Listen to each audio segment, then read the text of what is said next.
Hello mga ka-Yelmons, kain tayo ng dinner. Ang aking ulam is egg na may alamang.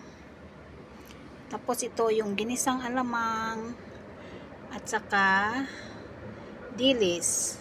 Yan ang aking ulam for tonight, guys. Ayan, kain tayo. Hello mga ka-Yelmons, let's eat na guys. Ito ang aking ulam. Ayan. At saka alamang ito siya guys, alamang na ginisa, itlog na may alamang, at saka dilis. Let's eat!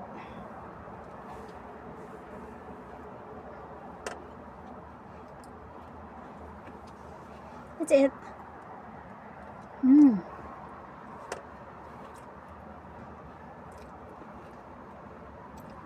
Aga natin mag-dinner guys. Kasi mag-isa lang ako dito. Kaya nagluto ako ng alamang. At saka dilis.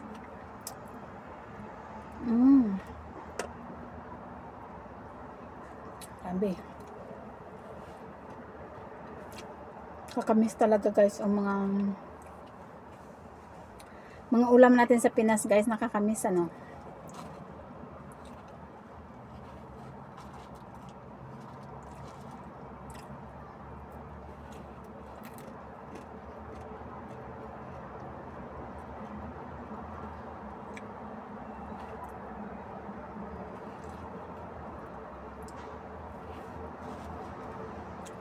Kapag ganitong mga ulam guys, ang sarap talaga magkamay. Tapos medyo malamig, o diba?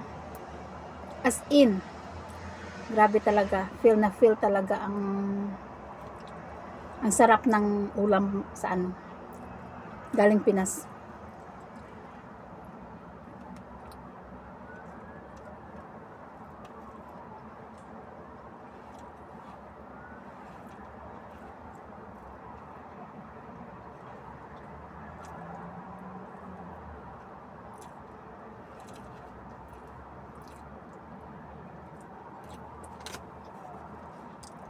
Ilang ano ko siguro abutin to ng 1 buwan o 2 buwan kasi ang dami siya guys.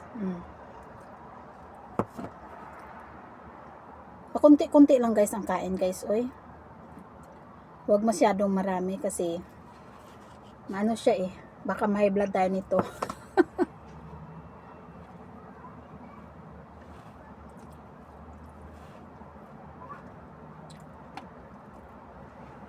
Masarap pala guys ilagay sa ano, sa egg. Yung ano, yung alamang. Masarap siya ilagay sa egg.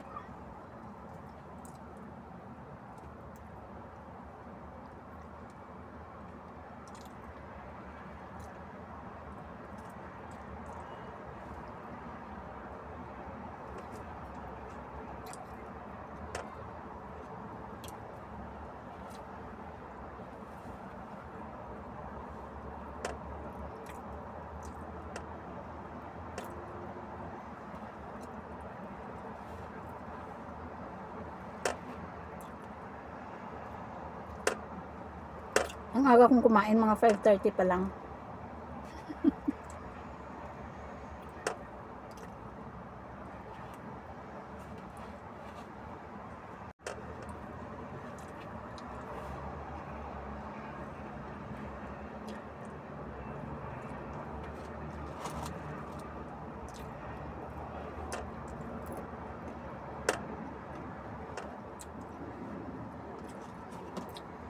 Masarap sana itong dilis guys pag may kamatis at saka yung radish.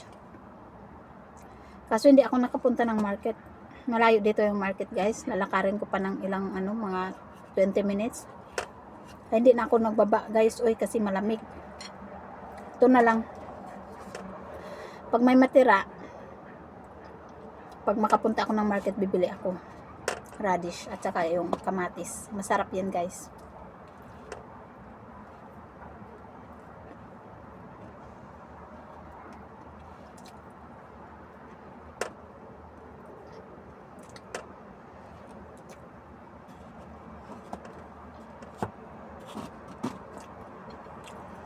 Kain muna ako guys. Thank you so much for watching. God bless us all. Kain muna si almonds guys. Para mafe-feel ko yung sarap ng aking ulam. Bye bye. Love you all.